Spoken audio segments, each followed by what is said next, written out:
Okay, I'm not really sure why my stuff keeps shutting down. I'm thinking because maybe I'm just doing something wrong. I don't know. My hand's crippled and my other hand is shaky. And I don't want to bother the boy to hook my little camera holder up. So he does enough crap for me. So I think he's out there playing video games. Probably past bedtime, but he's 17, so I'm gonna cut him some slack. Anyway, so it was my nephew's birthday and my niece's over the weekend. I love you both very much. Also got some good pictures off of that. Thank you to Sarah for, you know, inviting us and having us over.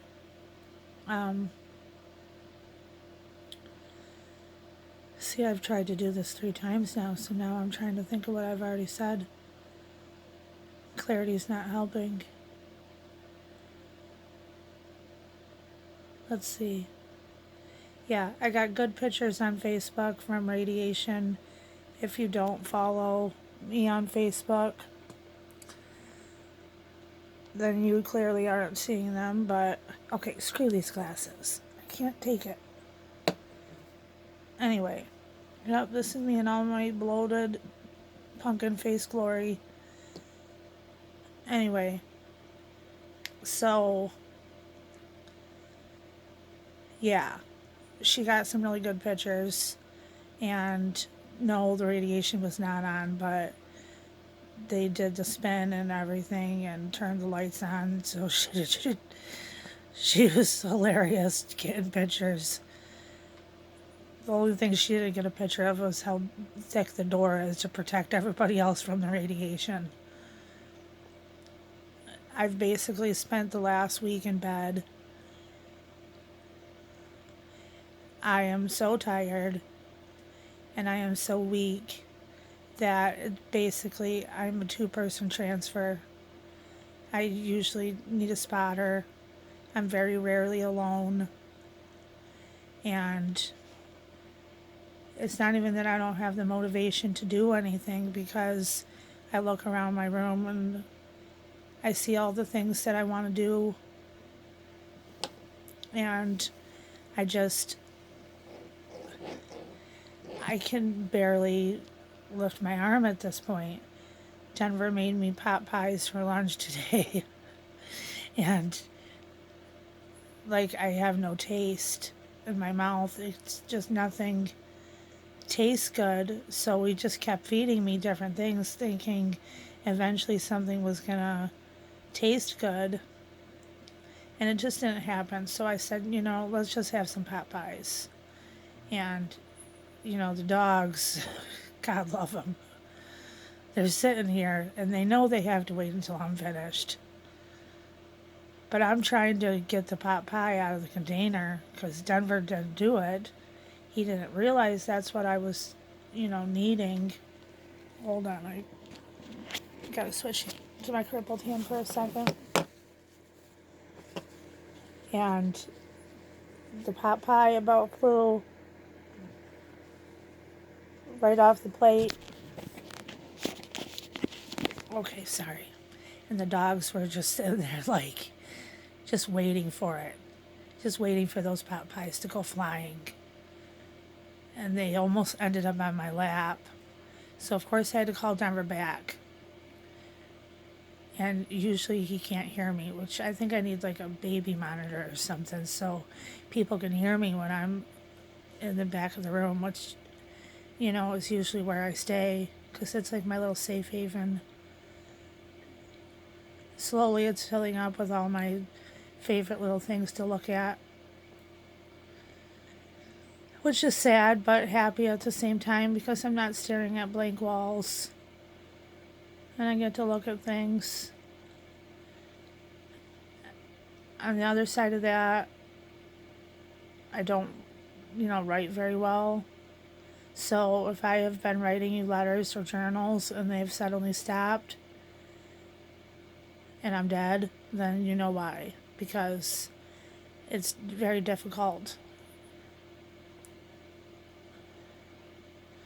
Some truth about cancer. Now, not everybody knows this, and this is way too much information. We'll just call it TMI overload.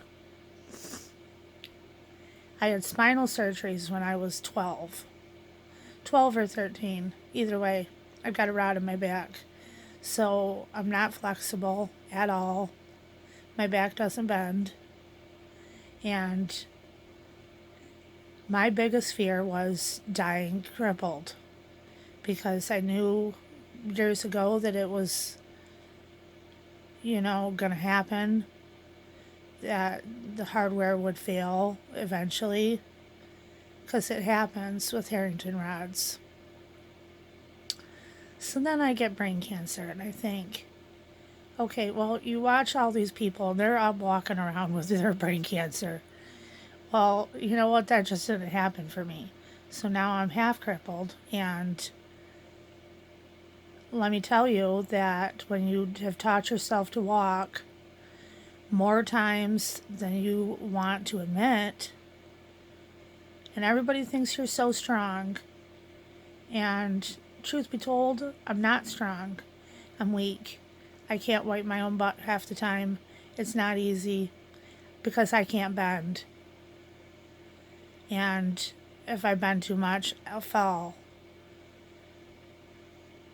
It sucks because it's not just the arm, it's not just the leg or my drop foot that I learned to walk with drop foot.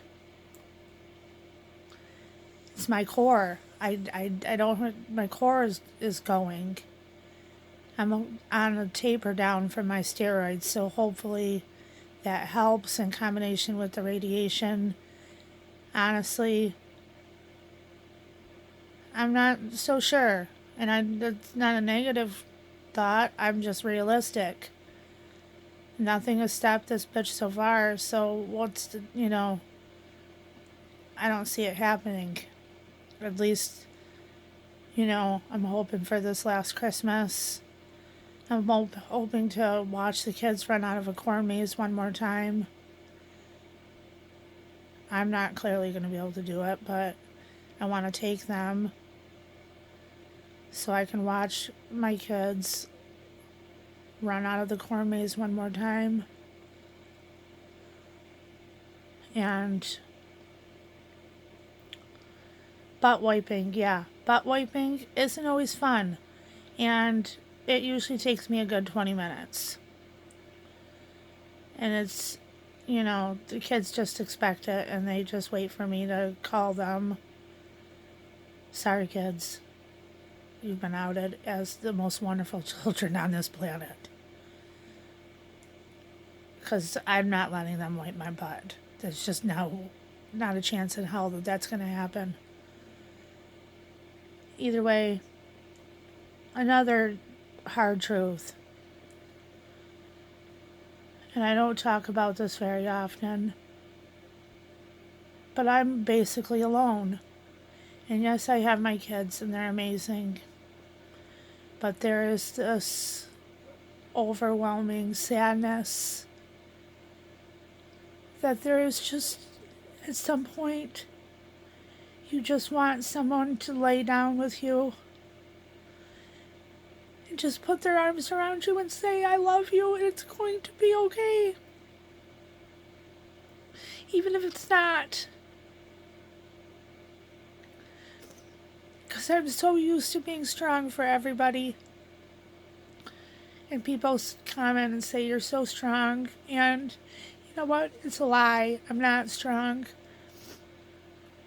I have trouble looking at myself because I'm crying. And I think, God, don't be such a baby.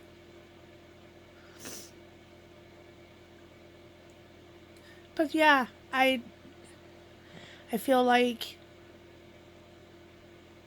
I'm letting everybody down. Because I've not admitted to anybody that except for the children, that sometimes a hug just is necessary. The words aren't altogether important. It's just sometimes you just need somebody to hold you while you cry. But when you're the strong one,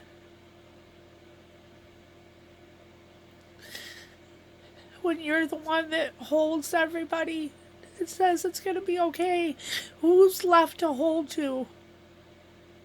Who's left? Because that's such a burden to put on people. And most people don't watch till the end of my videos, so I feel okay about this. The kids know how I feel. So when I'm gone, they're not gonna be surprised. I've never lied to my kids. I try to be strong for my mom and dad. So I'm sorry, Dad, because I know that you are gonna watch this to the end.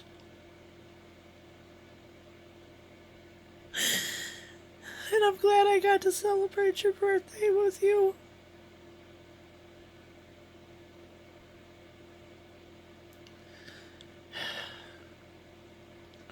Okay, I guess that's enough crying for now.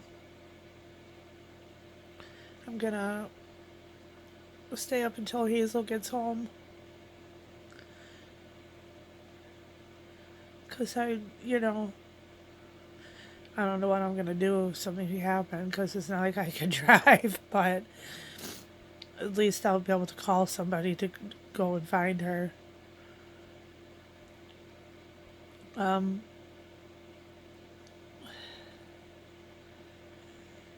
Sorry if I have neglected people this week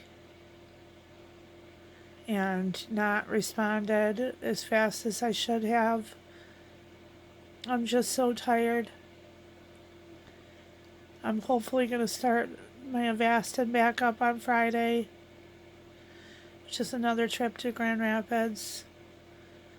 It's just going to depend on the blood work on Thursday.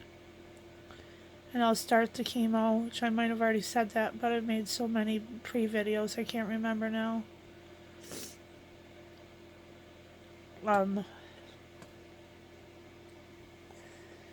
So let's just say a little prayer for good blood work, because my arm is already starting to, I can't even look. I'm starting to get new spots on it. So hopefully my platelets are going to be good and I'll be able to start my maintenance chemo. And I'm going to start my Optune back up. I swear to God I'm going to do it. If I have to attach those electrodes myself. I just have to shave my head. And Halloween surprise, we're going to paint my head like a pumpkin. It's going to be awesome. Always end the video on a good note. You just have to find something for a stem. Anybody have any ideas? Let us know. Love you all. Say some prayers.